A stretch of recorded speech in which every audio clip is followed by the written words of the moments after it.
Hello, everyone, and welcome back to the show where my friend Rebecca and I flail, scream, cry, make unintelligible noises about K-dramas. And today is going to be one of my favorite episodes so far because I am so stupidly excited. There are no words. We are talking about a actually new K-drama as opposed to the previous two we've talked about that were kind of old or at least several years old. We're talking about Run On. So Run On is a drama about kind of a slice of life with romance drama that aired on JTBC, and it was a rookie writer's debut. Park Ji-hyun. Now, she was a hubei of Kim Eun-suk. I guess that's who she trained under, but this is her first ever solo, like, this is her debut drama. And I'm fucking shook, and it makes me mad that I'm like, I will never write a debut this good. Like, I will never write something that for every episode I sat there like, wow, too real. Fuck you. Why are you coming for me this early in the morning? Um, so I'll say that I followed Run On before it started airing because I like the two lead actors. Lim Shi-won and Shin Se-kyung I've seen in several dramas on their own, and I like them, and I've liked those dramas I've seen them in, and they're all radically different from each other. Like Lim Shi-won I first saw as an absolute baby in Misang, which was from like 2014, where he's the lead and he's literally a child and so cute. And then I saw him when he got discharged from the military. The first thing he came back and did in 2019 was Strangers from Hell with Lee Dong-wook, which is like really dark and gritty and weird and batshit crazy, for lack of a better word. And I know he'd said he really wanted to do a romance. Like that was the next thing he wanted to do was a romance / romantic comedy. So when he attached himself to Run On, I was like, okay, well, this must be good. Because he doesn't actually do that many projects because he was an idol first. He came from the same group as Hyung-sik.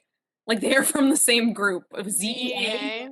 Yeah, they were in that same group. Several guys out of ZEA are now actors.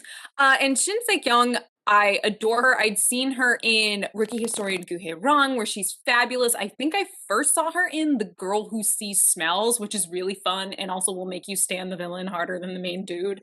Like, wow. Wow, I can't even explain. And she's also been Bride of Habeck. Habeck? Yes, it is Habeck. Yeah, which I still haven't finished. I did actually manage watching it. It's okay. It's there. It exists. And she was also in Six Flying Dragons as the female lead. But I like both of them. So when I heard they were going to be doing a rom-com that was just going to be a slice of life rom-com that was going to have straightforward love lines, like they were already talking about this before it aired. They were like, we're not doing love triangles. We're not doing any of that. Just straightforward love lines.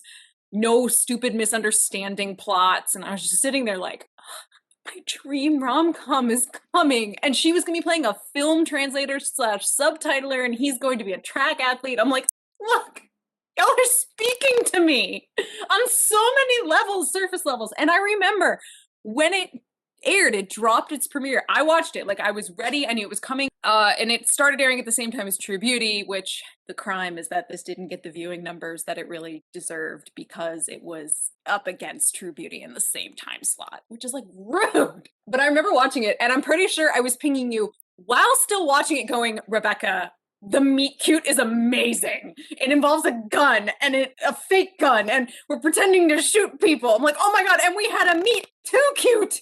Oh my god. And I was just sold. From the first episode onward, I was sold. I was gonna wait till Thursday and do the first two, and normally I don't like to judge a show just on its pilot, but I was like, nah, I'm already sold. And before halfway through, I was like, unless this show pulls a Dojo Soul Soul La La Soul and nosedives in its back half, this might have to go God tier. And by the end, I was like, this is the fastest a show ever went God tier for me, where I went, I literally have so few complaints about the show itself, but really in terms of just like the content, the characters, the way it's shot, the billions of movie references that are all over the place, I was just in love with this show from the start. And then I pretty much barraged you for like 2.5 months to watch it constantly. Yeah, that sounds accurate. Yeah. So Rebecca, how did you come to watch? Well, I have this friend named Mad who screamed at me about Run On and shared clips of it and videos and story things for a while. I waited for it to be done airing. Recently, I'm just being very picky about what I watch while it's live because I found that I actually like lose interest in shows. if I watch them live. Like if I can't binge it. I don't know what that is because then like a couple of them I've gone back later and then binged front to back and really enjoyed them. But there's something about the waiting and then like trying to fit it into like certain times of the week to watch it. And then if you miss a couple weeks, then it's been like 3 weeks since you've seen it. Anyway, not the point. The point is, so I waited until this was done to binge it. And obviously, I loved it. I do not think I loved it quite as much as you did. It's um, true, but my love is but reasonably it's hard unparalleled. to do that. Yeah, like it's really hard to love anything as much as you love this show. No, I really enjoyed it. There were a lot of things about it like to me it was kind of like a quietly revolutionary show in a lot of ways. Again, like as you've mentioned, the straightforward love lines, the fact that so much of it was based on communication and like the issues we were having is we're not communicating well and hey, we need to communicate better and we need to be able to say these things to each other and figure this out. Like, what? This is happening in a K drama? Like, And the we're whole not point of like doing, romances and K dramas is supposed to be that we don't tell each other the important things I and know, then and there are one of us will, misunderstandings that make everyone and scream. yeah, and Yeah. everyone, someone will fuck off to America for like 3 years and show up like, hi, we didn't talk at all, but we're back together. And it's like, no, this show literally says that's non-realistic and that's stupid. Yeah. Like the, So oh, yeah, so just like though like kind of those simple things, but then also, there was a lot of like representation and working on things and calling out certain things that characters did where they were like, hey, this isn't okay. Even though it might be a trope in like every other show, or it might be something that people are like they think is okay, whatever. Really interesting things done, particularly with like LGBTQ oh yeah. representation. Just like these little moments that are like, hey, did you know that different people approach romance and sexuality differently? And like, whatever. But it wasn't like in your face, like, it's kind of a quiet show in general, right? Yes. Because it's really just like about these relationships evolving and like working on this communication and creating, so there's not like a whole lot of like ooh action like plot happening. It's really just like these people are figuring each other out and figuring out how to navigate relationships when they're coming from these places where they've had toxic relationships or they haven't had relation, like the Mi-joo, like is an orphan and doesn't have like a huge support system beyond her roommate slash Sunbae. I think there's kind Yeah, of that kind of she's saying it relationship seems to there. be like, yeah, she seems to have been her sunbae and now they're just roommates, best friends. She Hmm. jokingly calls her like darling and like dear. Like I think she's called her Chagya a couple times. Like they're basically, it's almost like they're siblings by this point. Adopt, Yeah. like found siblings. Yeah, it's a very found family. They have a very like close and supportive relationship, but she doesn't seem to have a whole lot of relationships outside of that or much in Mm-mm. the way of like a support system and definitely no like traditional family experience and structure. And then Im Si-won's character, whose name I can't remember. Ki Seon-gyeom. Yeah.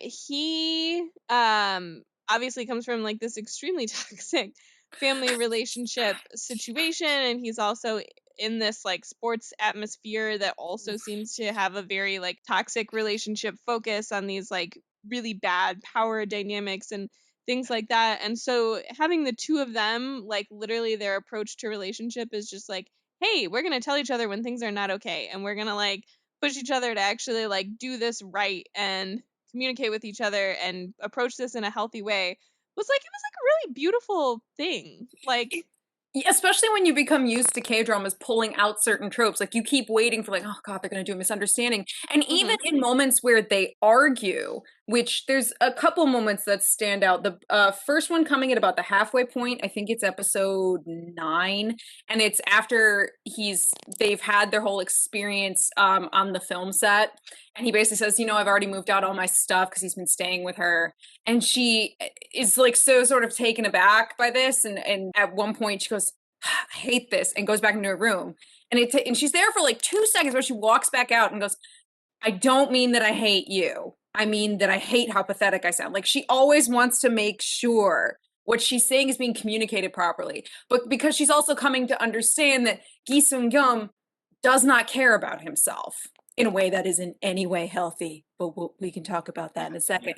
But she also has had the conversation with his only friend and Sunbae, who's been like, girls only lasted a month with him because they found him boring.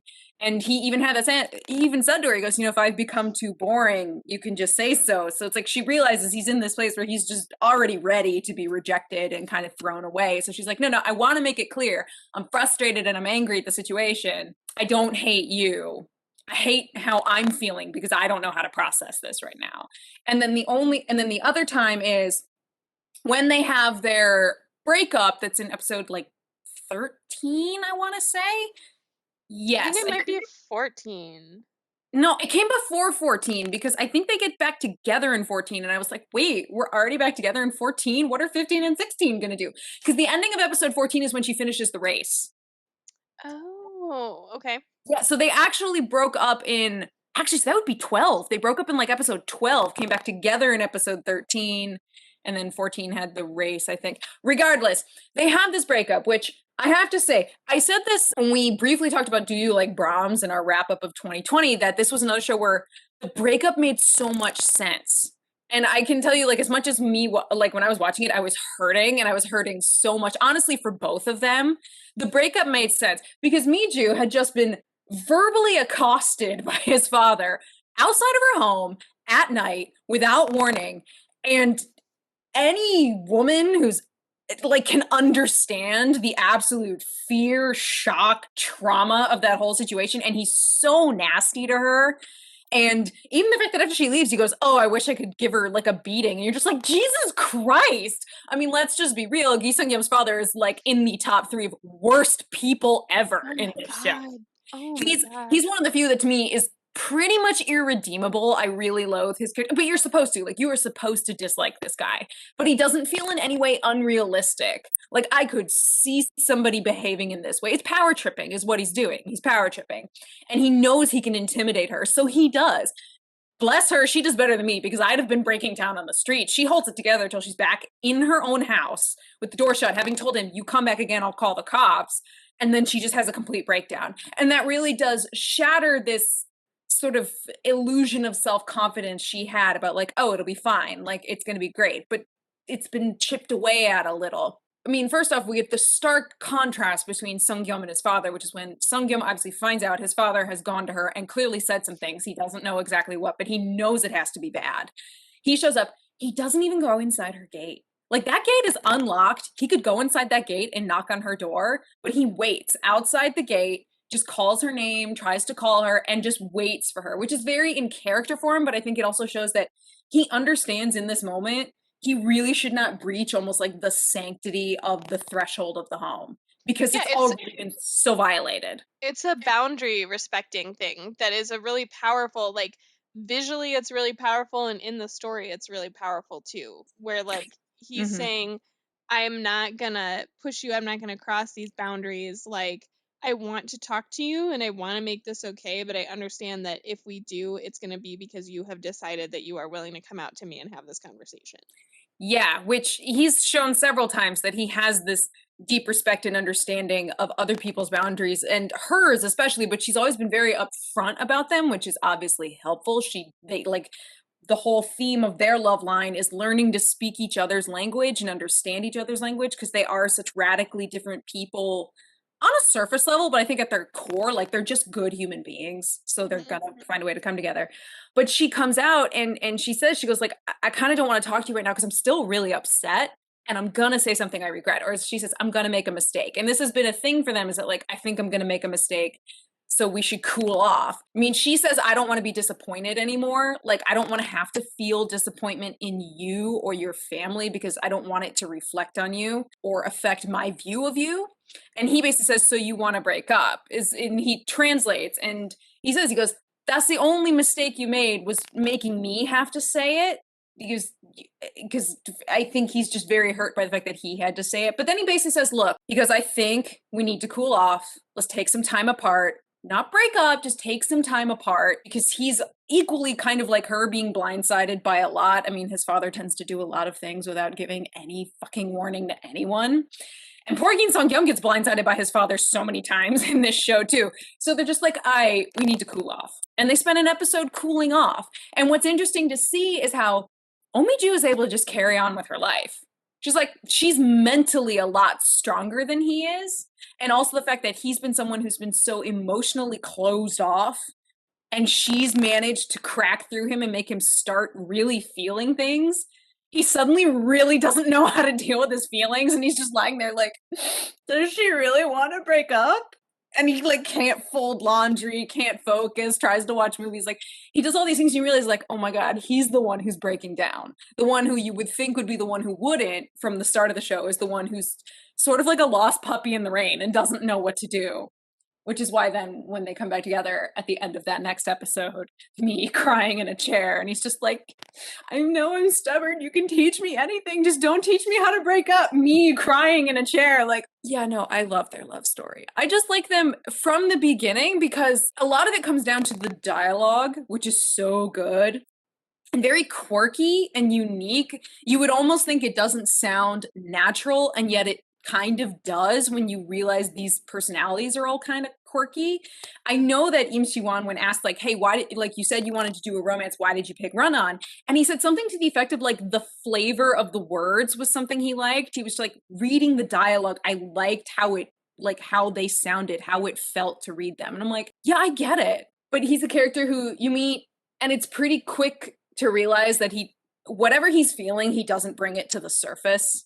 Because it's almost like you can, like even with his mom, we first meet him, he's on the red carpet with his mom, and she's just like, oh, did they make him comfortable? He goes, no, they're just blinding. And she's like, oh, do you want to do this with me? He's like, nope. It's just, I'm gonna move on now. And when he's meeting with his sunbae, with Kim Woo-shik, the sweet cinnamon roll of the story, like, God bless this little Hubei. We love him. And the two assholes who are up there in my top 3 of worst people in this show, Park Gyu-do and Kim Ki-bum, I hate them. I hate them so much. Like when he meets them, you can tell like he likes Woo-shik, he likes his sunbae, kind of isn't sure why the other two are there, is very observant of the people around him. And by the time you hit episode 3 or 4, besides the incident we have with Kim Woo-shik, you realize where that hyper observance comes from. Me as somebody who is hyper observant, it comes from being in a toxic family. Yep. I mean, that they come in for that false image of like family harmony, and then they sit at that dinner table. His dad doesn't even wait like 5 minutes to just start laying in, and you watch them all. Like there's the quiet avoidance, there's the tension. He throws a fucking glass at him, and then his sister Eunbi immediately just takes his other glass and moves it aside without even saying anything. And that's when you realize like, oh, this is the cycle. This is the norm in this house. The norm is that it is this toxic, but nobody says anything about it. Nobody talks about it. That literally that toxic cycle of silence and like just dealing with it and pushing through things, which Mi-joo quickly comes to realize as she spends time with him, because many of the very like, wow, too real show, why are you coming at me this early in the morning, comes from moments between Ki Seon-gyeom and his father and Oh Mi-joo to Ki Seon-gyeom, especially in the first half, especially after witnessing him with his father, because she at one point she says to him, she goes, you know what you sound like? You sound like a person who's used to being hurt, and you're so used to being hurt that you don't even know what's hurting you anymore.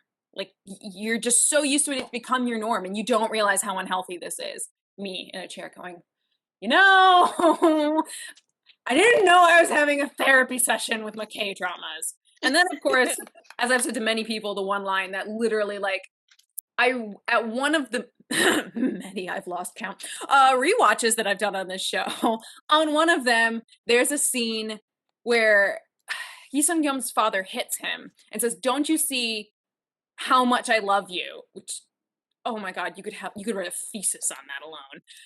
And Ki Seon-gyeom replies, unwanted love is the same thing as violence. And there was a point in one of my many rewatches where I was a little too emotional and I had to stop the show.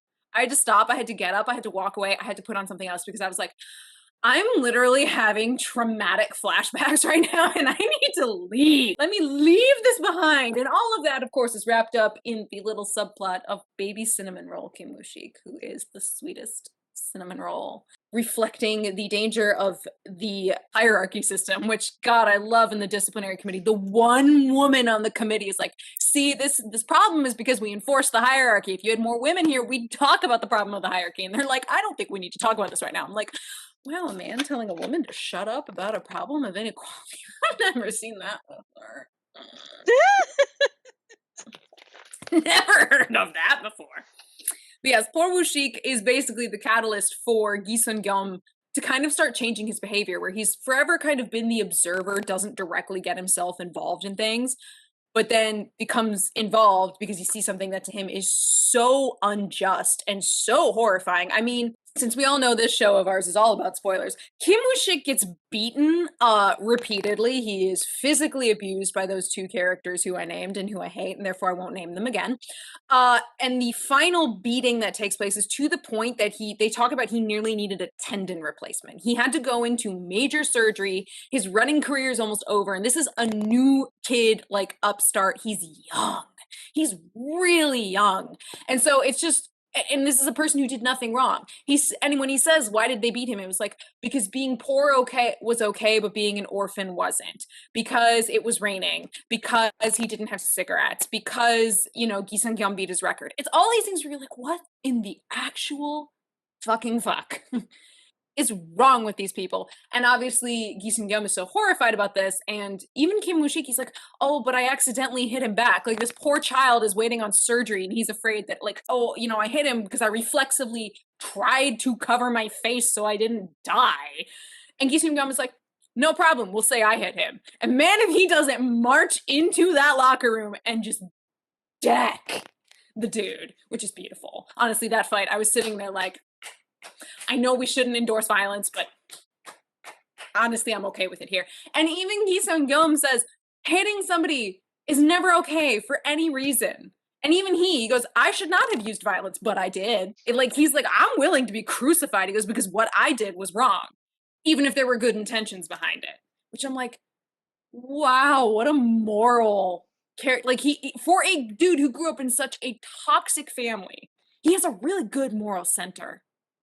But again, we also see that sort of self-sacrificing, doesn't care what happens to him attitude in there, which Oh Mi-joo bumps up against many times and is like, oh my God, child, please. Can you learn to love yourself? Which actually, I mean, if we're going to talk about a theme of the show besides communication, it's love yourself. Yeah. Which I'm all here for any show advocating love yourself, including for its LGBTQ plus characters. Like the fact that neither of them ended up the sad, lonely gay at the end, which is so the theme for K-dramas. Like, even our second male lead, Young-hwa, his best friend, whose name I'm blanking on, who obviously has this long-standing unrequited crush, even when he comes out to Young-hwa doesn't freak out because the guy just says, you were my first love, and I think my unrequited love is finally coming to an end. Like, I'm finally getting over it. And he's just like, dude, it's never over unless it's reciprocated. And they have like a bro hug, and it's beautiful. And then later on, we see, because as the show is called Run On, the ending is this beautifully quiet, they run on, life goes on, just people live their lives, which I'm like, wow, wait a minute, what? It's so normal in ending. It's so quiet in ending. But we see that, hey, friend brought a boyfriend, introduce him to Young-hwan. I'm just like, we didn't leave him the sad, lonely gay at the end. Which makes me so happy. And then also the fact that he had been, I wouldn't say necessarily teased, but Dana, being our second female lead, so Dana, being Dana, was very direct with him, was like, you have a crush on him, right? And she's pointing at Young-hwa. And which he doesn't know how to answer because at the time he's not out and he hasn't told anybody about it, even though, dude, everybody can see those longing looks you're throwing him. Like, your sister even knew. Like, it was no shock. Later on, she comes in after she's had a breakup with Young-hwa, just due to, their story is one of just, the absolute worst timing, where it's just, it broke up naturally because the end was coming and they all saw it, and it had nothing to do with them not liking each other. It's just really bad timing. And she goes to his friend and she just apologizes. She says, one, she apologizes, I think, for being that direct, because she realizes it probably could have been really offensive, which is sort of her learning that, she has a habit of just saying things and doesn't realize how they're being received or doesn't care. But then also, she's a character who previously had come out to her family when she's not in fact gay. She'd used it to avoid getting married because she hated being under the disgusting patriarchy of that family, which another toxic family, but in a different way. Um, and she says, she goes, I used being gay, which I wasn't, as coming out, I used it as an easy way out. I used it as a cover because it was easy. She goes, but I didn't think about how for somebody else that might actually be a really intense, emotional, scary, potentially hurtful experience. So actually, I'm really sorry that I did that, as you are a member of this community that I pretended to be a part of and used as like a smokescreen, because that's not cool. Which is a beautiful moment in the writing to be like, wow, bravo. And she's also a character who frequently calls out her entire family on their misunderstanding of the LGBTQ plus community. Like her father's line of getting married will straighten you out. And she goes, I don't even know where to start with that. Like, it's just like everybody's like, oh no. And explaining to her brother, like, you didn't out me for playing soccer. She goes, let me explain to you what coming out means because you're all ignoramuses.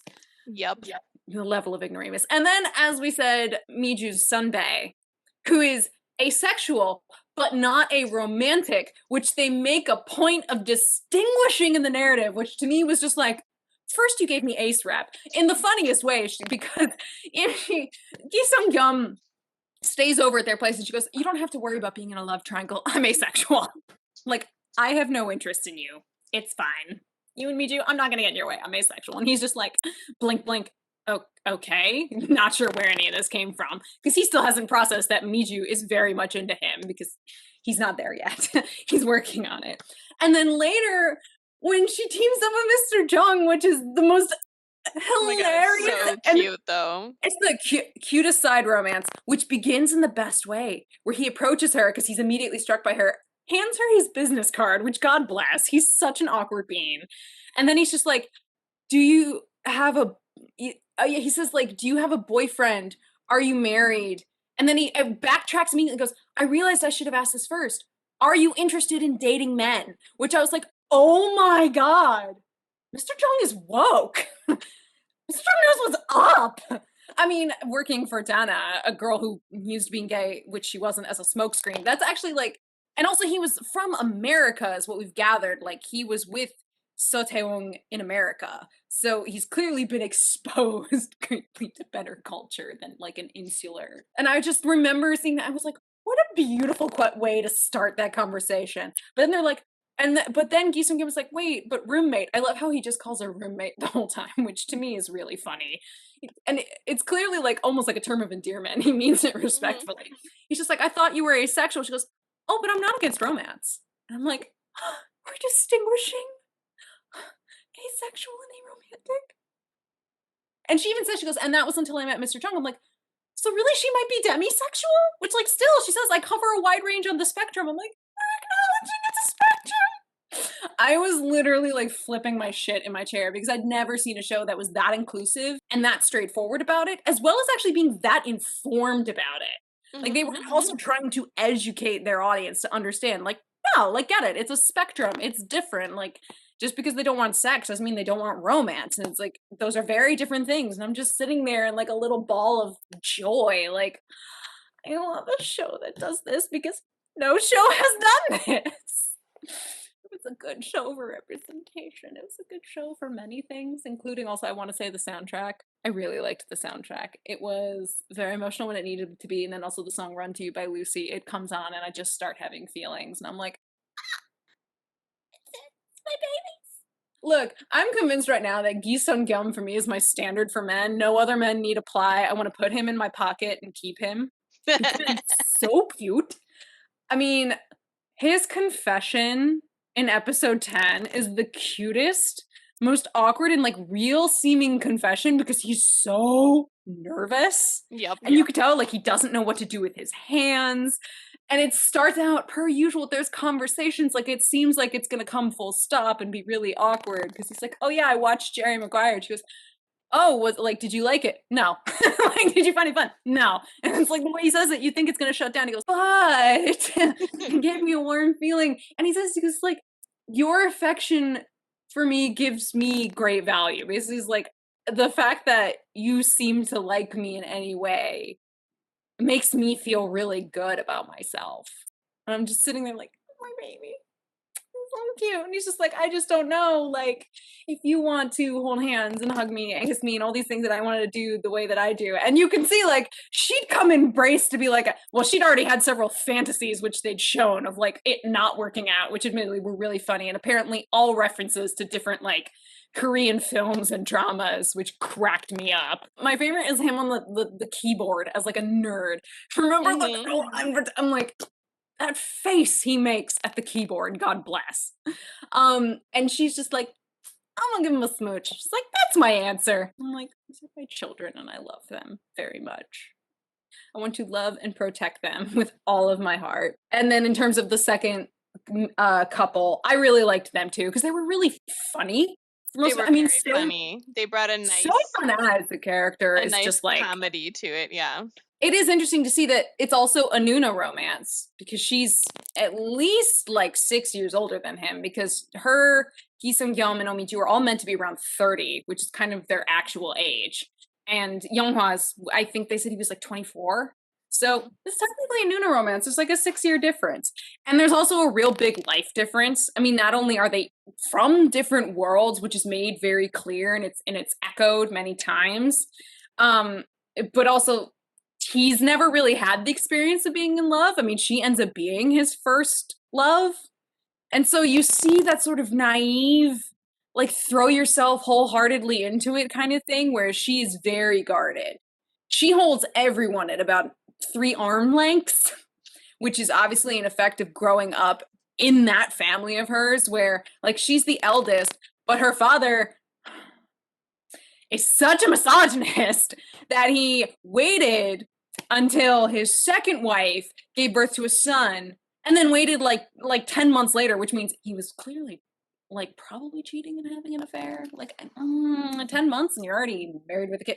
Something was going on before your first wife died, which they established she died. I'm assuming she might have died of childbirth if it was that quick. But then he registers his son, his second born, as the eldest and forces Dana to treat him as like basically her oppa in public. And I'm like, what in the actual fucking fuck? Because as they say, no woman will ever inherit the company. And I'm like, are you living in the Stone Age? Which, I mean, she points out, she makes references to like, I didn't realize we were still in the Joseon era. She's like, you're a bastard and I'm a woman. God, sucks for us both. And then poor So Taeong, who like can't even be acknowledged as a member of the family because God forbid the husband had an affair. Me sitting there in the corner going, I'm pretty sure he already did before. Why is this? Like, okay, I'll sit off in the corner and like not make commentary on these terrible fathers. Like they are both terrible fathers. They're awful. And I love that actually the author doesn't try to the writer doesn't try to redeem them at all kind of in the end. She's like, they're pretty stuck in their ways and they're not going to change at all. She goes, and it's like, how do you then deal with that? And I'm like, oh, got it. Like the only parent figure who's any bit cool is Ki Seon-gyeom's mom. I like Yuk-Ji-woo because she ships Ki Seon-gyeom and Oh Mi-joo from the moment she sees them together at that movie theater. You know she ships it. The moment Oh Mi-joo basically snaps right on back at her husband, who she's already on thin ice with, and she's like, oh, this girl did not, and then grabs Ki Seon-gyeom's wrist and drags him off. You know Yuk-Ji-woo is like, I'm planning their wedding in my head already. Like, she's already planning the wedding in her head. I'm like, I can see it. You can see. And later on, she even asks about her. Like, he goes to visit her on set, and she's like, how's my fan? And I'm like, you know you wish you could use the word, how's your girlfriend? But that's fine. They're still in that stage where they're not acknowledging it yet. Or more like Ki Seon-gyeom is too afraid to say anything, and so is Oh Mi-joo. They'll get there in a couple episodes. Don't worry, Mama. Don't worry, Mama G. They're gonna get there. And it's then coming. Oh, and then later she's like, you should send a coffee truck. And she's like, wait, can I do that? And she goes, yes. She goes, you and Ki Seon-gyeom should send one. And it's just like, wow, the clear understanding of just being like, no, I get it. Y'all are together. I'm in full support of this. She goes, oh, he might not be able to because he's out of a job. It's like, it has nothing to do with like, and it's all because, as she says, she goes, I wasn't trying to be mother of the year. I focused on my career instead of raising my children. And she's a character who clearly has some regret over that now. And she's like, therefore, I want to be part of my children's lives, but I'm not going to try to control their lives because I feel like I have no right to do that because it's not like they tried to control my life when I left them at home and chose to go and be the queen of Cannes. You know, who am I to tell them you can't do what you want with your life when I did exactly that? Also, it's again a real stark radical contrast to their father who tries to control every single aspect of their life. Ah, he just makes me angry. I'm sorry. Do you have anything you'd like to say before I just continue babbling how much I like this show? I mean, you're covering pretty much all of it. Like, I thought she did a really good job with the toxic families and the different kind of toxic that the families were, because they're both like, ooh, wow, so obviously and so clearly toxic, but also like, you know that families like these exist and like people like those dads exist. And like, that's, it feels in some ways less like put on dramatic than in other shows, I think, because it is very much like, yeah, I can see how this is like an actual life that people are living. And kind of going back to when um the dad like confronts Mi-joo and then they break up afterwards. Honestly, what I really appreciated about that is, again, like the realism of it. So a huge K-drama trope is like, rich boy falls in love with poor girl, and rich boy's family, they do everything they can to stop them being together. Like, think the entire plot of Boys Over Flowers. And that and then like, it's like the girl is always like, oh no, but I really like him, or like, but I love him, and like, we'll deal with this, and the guy's like, I'll protect you, and then the girl just keeps getting beat down and beat down and beat down and beat down until like something eventually gives somewhere. But then every time you watch it, like, yeah, it makes for like entertaining TV.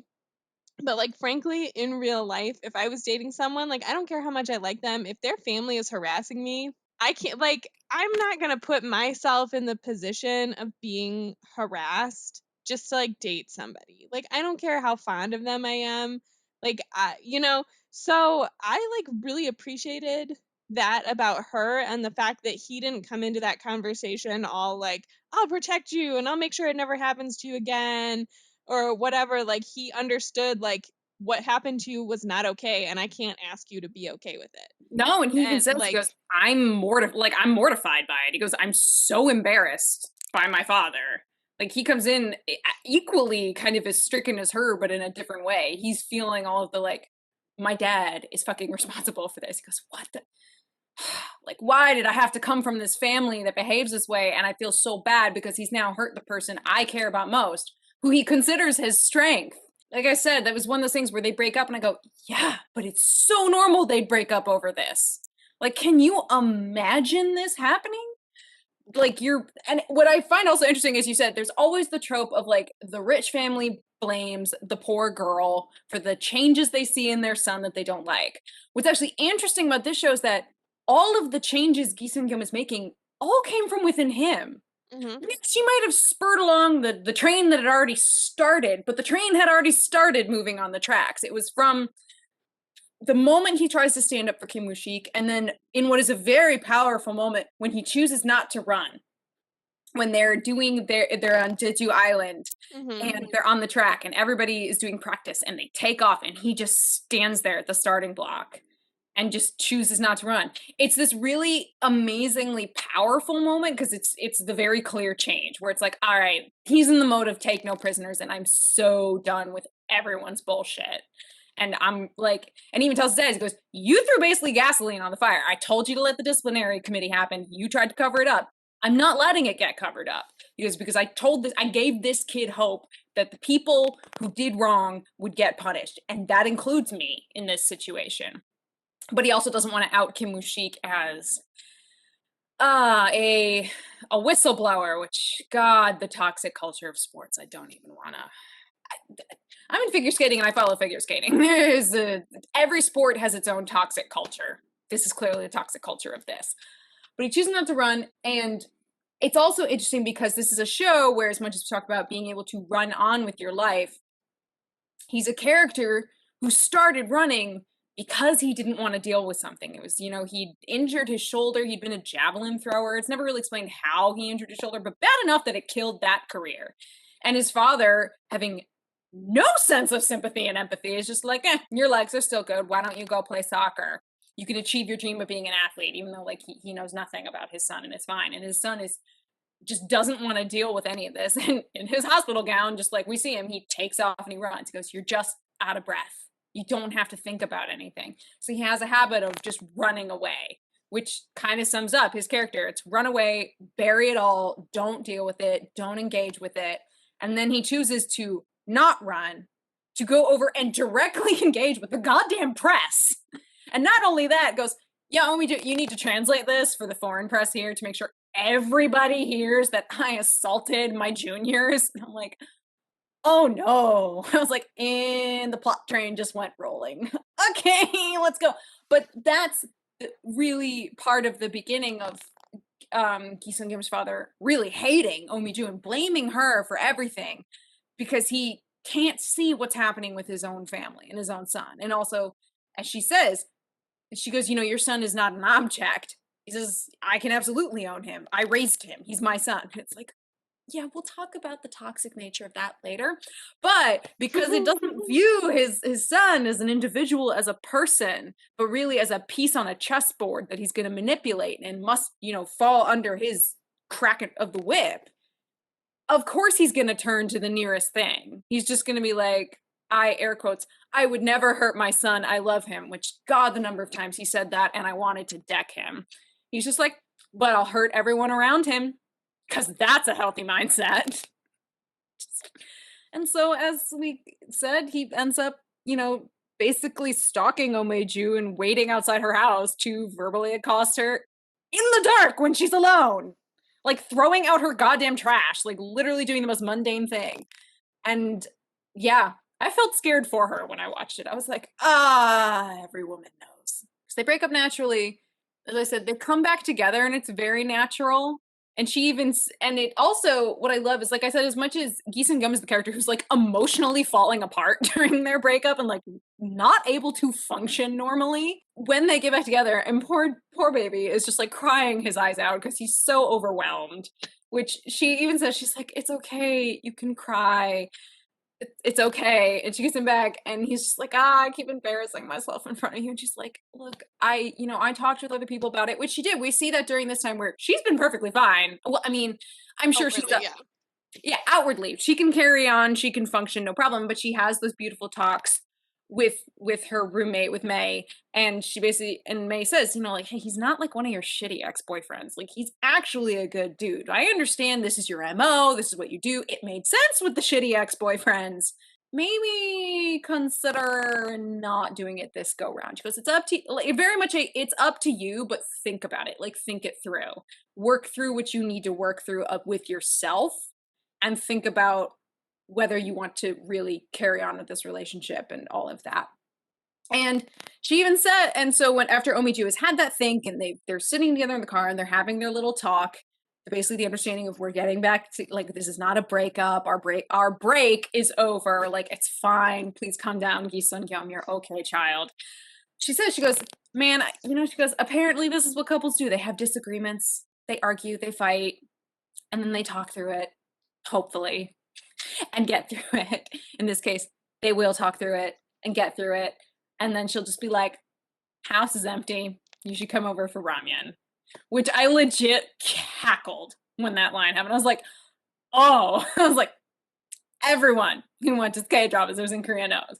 And then he goddamn trolls her in the bedroom with it, where she's like, "Okay, let's start kissing." Goes, "When are we gonna eat ramyun?" And she's just like, "Are you fucking kidding me?" And obviously, thankfully, he makes it very clear he understands exactly what's going on. But God, that moment of trolling, I actually had a second where I went, "You've got to be kidding. You cannot tell me he does not know what this means." I was like, because, as they say, I forgot how lame you are. He's not up to date on a lot of pop culture or anything references. I went, he might not actually understand, but how do you not understand in this situation? You must, oh, okay, he's trolling.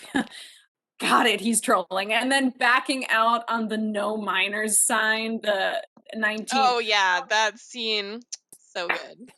I mean, if you're gonna do a pull away, like either it be as in old Hollywood, they used to do the like fade out with the curtains blowing like out the window. In this case, pulling out the door with the no minors allowed. I tip my hat to you. That's good. And also then the next day, because he's rooming with Younghwa, which I'm like, please tell me they get a new apartment at some point because Ki Seon-gyeom's sleeping on the couch, or at least tell me he got a bed in there because it seems like he's still just staying there, which is cute and I'm all for it, but like he needs a bed. He can't just sleep on the couch forever. But he comes in, he's like, oh, you didn't come home last night. Doesn't really, it's like, nah. I guess Stephen goes, wait, are you not going to be home tonight either? Okay, bye. I'm like, yeah, dude, just, they're in their own world right now. Oh my God. It just felt so, it felt like I was getting a peek into somebody's life. Somebody who obviously has extremely well-written dialogue, but that feels reasonably real at times. It's quirky. It's unique dialogue. It has, as Im Shi-won said, a flavor to it. And because every character kind of speaks that way with their own little quirky flavor, it normalizes that kind of speak. And so I was like, I feel like I'm just peeking in on a slice of someone's life. Yeah. And I as you said, it's a quieter show. I like that a lot. I like the quieter shows. I like feeling like I'm just sort of popping in for a moment of somebody's life. And then as we see at the end, the beautifully meta ending, they're all sitting down in a movie theater watching a movie that Oh Mi-joo has translated, and it just ends. And every character who you've met through the whole show, even if they only showed up for like 2 scenes, is there. It just says, look, everybody just carries on with their life. I mean, as BTS said, life goes on, man. Which is so adorable.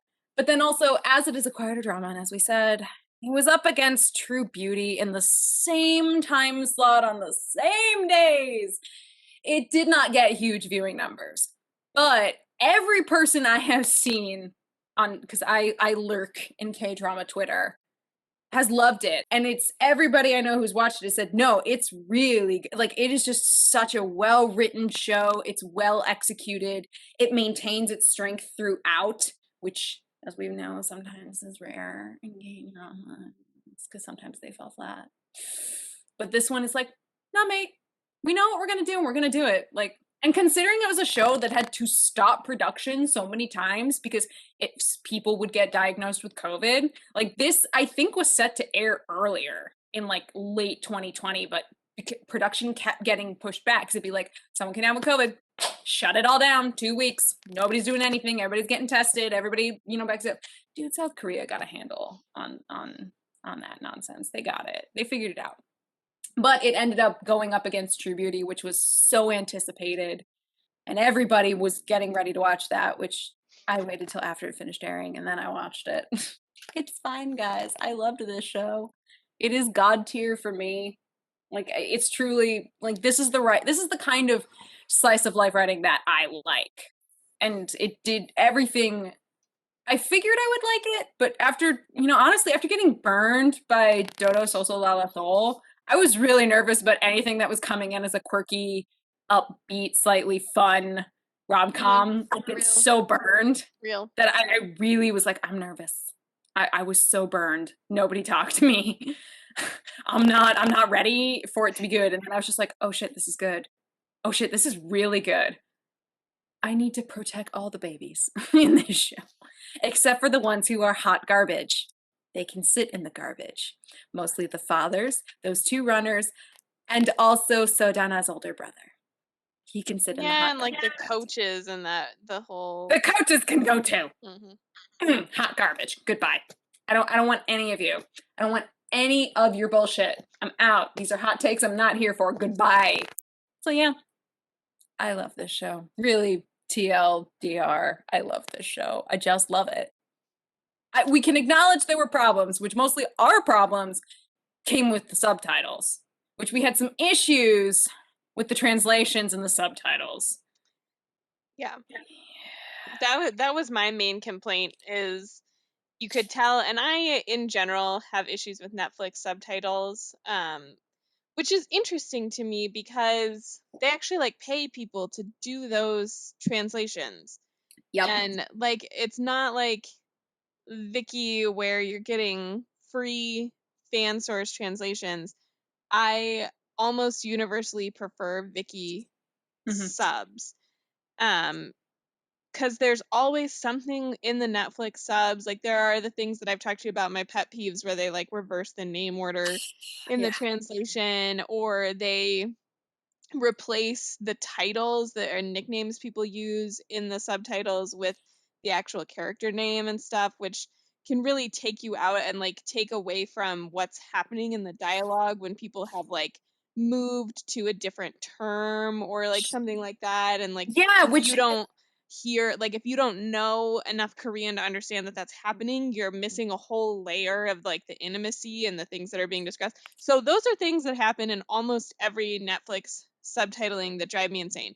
This one, it was weird and clunky translation in some of the dialogue where like the way it was translated was almost like nonsensical. Like, I think I sent you that one scene. yeah, it's the breakup scene between them after his father has confronted her, where it's like, if you stop and take a moment to think and consider context, like, you can understand what they're trying to say. But like, if you're just watching and reading subtitles, you have a moment of going, wait, what? Yeah, like, and like, it was frustrating because there are sometimes when the translations are like too literal, you can still figure out what's going on and you can still follow it. This was like a weird combination of they were trying to translate meaning, but then it wasn't like fluent English that they were using to translate the meaning. Like, it was a very, very bizarre. And so it was frustrating because like I could tell that what was happening in the Korean was like these really deep and like interesting like back and forth conversation. But and I could follow like the general of what was happening, but what I was actually able to process via translation, I was just like, wow, these subtitles are just bad. It's also, what I find interesting is because, as I've now learned, as the show says, you don't know who the translator is. You have to wait till the end for the translator to come out. Each episode is not necessarily translated by the same person. Shows have multiple translators.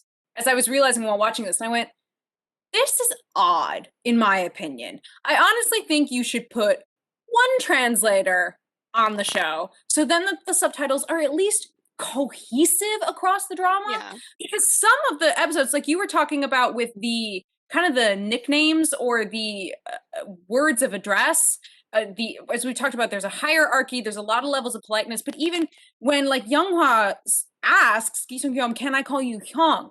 They, at least in that episode, said, can I call you basically brother? It's the subtitles were trying to let you know he's establishing a new level of intimacy, and that's why he calls him Hyung for the rest of it. It's like, got it.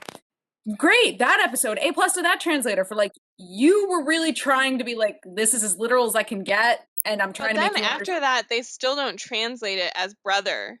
So Mm, they say, like, I think the from question any is that, episode onward, they don't, yeah, because but it's different translators, yeah.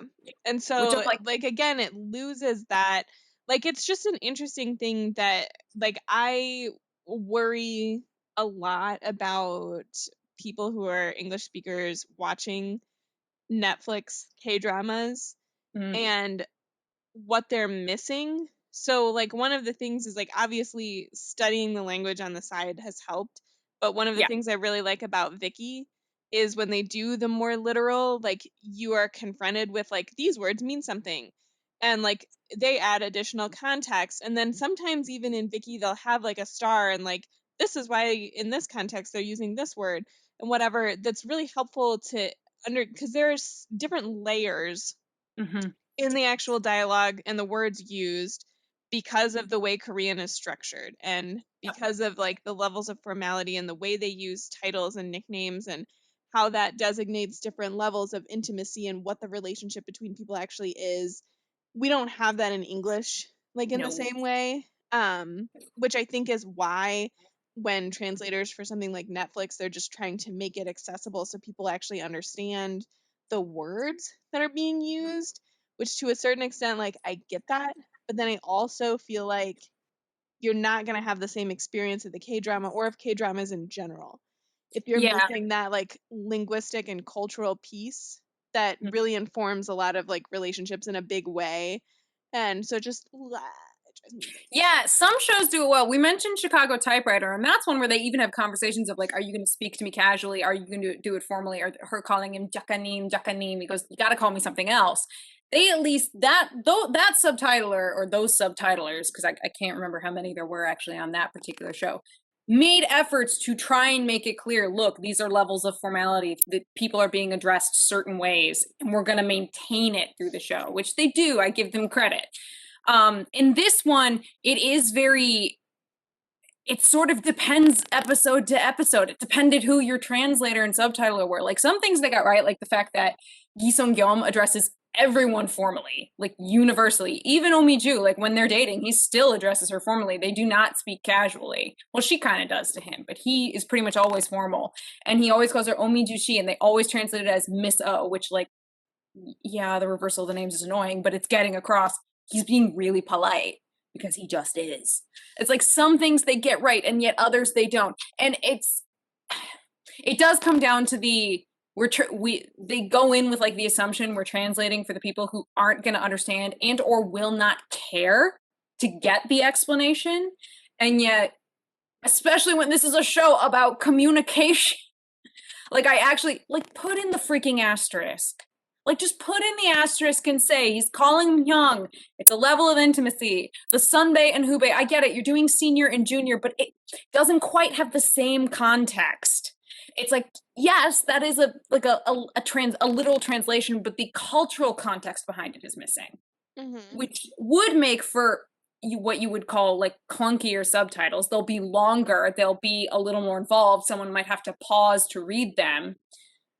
But as Bong Joon-ho said, get over the 1-inch barrier of subtitles. It's been about 1 year since he took America to filth for that one. Amen, my dude. But it's like, I think it does add so much, especially if it's not somebody like us who've done, at least in my case, surface level exploration of the language and the kind of cultural quirks of the language, because I just find them interesting. So we can watch it and get it, even if the subtitles aren't giving it to us. But those who don't know, hey, they might want to know. Like that might actually be an interesting and helpful piece of information, which I understand that is sort of the burden and the difficulty of being a translator, especially when you take like two languages that are so radically different. But Yep. yeah, but I'm with you in that I'm more annoyed at like some of this English is just a little nonsensical.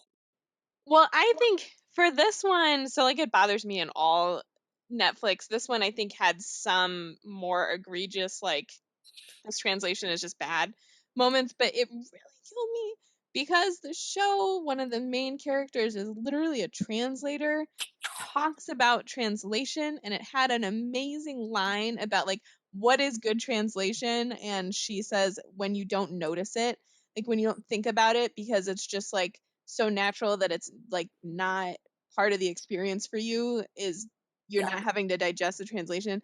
And then some of the translation in the show was so bad that I was just like, oh, come on, guys. Like, It was so ironic in the worst way. It's like, this is not the irony I need you to bring me. I don't need the irony of, I have so many questions for this translator. And again, I will also fall back on I think you need one translator per show. I don't need each episode done by a different translator. It really does not help. It actually makes it worse in most cases because every translator is different. And even they established that in this show. They're like, everybody has their different way of translating. I'm like, pick one. One, have them do the whole show. At least have it be cohesive. If it's gonna be hot garbage, make it cohesive hot garbage. Or if it's gonna be a little clunky, can it be clunky in a cohesive way? Because obviously some of these translators had a better command of the English language than the others. And like, I still want to say, I understand this is hard work. I could never do this job because I don't know another language well enough. Like, I understand it's hard. But the idea is to properly bring this content to a foreign audience and have it be sensical to them. If there are moments where we're looking at it going, this is nonsensical enough that I'm not only noticing, but I need to take a moment to actually consider everything else that's happening in this scene to make it make sense, that's poor translation. That's just poor translation. There's no other way to get around it. That was, that is really the only real hiccup with this show. Yeah, but Um, that's not the show's fault. It's not the no, writer's fault. It's not the actors. That's Netflix and their translators. So it's whoever they hired to do those subtitles, and I have questions for them, which are mainly why? The real big one. Why? again, acknowledging it is very hard work and like awesome to you for knowing two languages well enough to do translation and take on that work, but this one did not go very well. That's it. That's No, all I there were have to points say. where this one did not go well. Some points where it was fine, like perfectly fine, and then other points where it went, nope. I'm like, for a show that was able, yeah, as I said, it makes it sad because it is a show that's about communication and a show that's pulling many films in different languages actually into its own uh, narrative storyline. Since she's like double translating multiple languages in some cases because she's doing like Italian films that have English subtitles, and then she needs to put those English subtitles into Korean, which it's like, oh my god, that just gives me a headache. What a clusterfuck. But then there's also a show that's making tons of references to other films, most of which would have to have been seen in translation in Korea, like The Godfather, Jerry Maguire, The Graduate. Like, trust me, you can go look up a list of all of the things they reference or riff on. It's a long list and it's a good list. But it's like, it makes me sad when I then go, translation is such an important job. And it's wasn't quite up to par on this one, which is where like I want to go in and ask Netflix, can I rearrange the English on this? Can I just adjust the English? I won't adjust the translation necessarily. I just can I fix the English grammar? Can I come in behind you and do a check? I think it might be helpful. I won't even address my pet peeves. I just want to address the clunky English. The pet peeves are a whole nother thing. As I said, we can't solve this. But they're still my precious babies, and this is the one time I can call myself a runner because the fandom for Run On calls themselves runners. I'm like, LOL, the only time in my life I will call myself a runner and be happy about it. Phenomenal. I thought so too. I also just love how K-drama Twitter is still wildly obsessed with Run On, as equally obsessed as I am. And people compare it a lot to do like Brahms in terms of being like quieter Yeah, shows I can about see that. communication and relationships. And I'm like, I see it. Mhm. And also the idea of sometimes having to give up on your initial dream, which is Ki Seon-gyeom gives up being a runner, which he clearly, in his way, enjoyed doing and found a new path. It's Jerry Maguire. Show me the money. Which she gets the emphasis a little wrong, but God bless. I love watching her do that. Show me the money. Show me the money. Oh, oh, Oh Mi-joo. I wish Oh Mi-joo were real because I'd want to be her friend. Like, I legit think I would get along with Oh Oh, Mi-joo. for sure, for sure. She's got my kind of crazy. I love her. I love all of the good babies and the cinnamon rolls are sweet, awkward children. It's fine. And everybody basically has a happy ending where, even though they have the meta moment of discussing what is a happy ending, which God bless, the meta moments at the end are really good.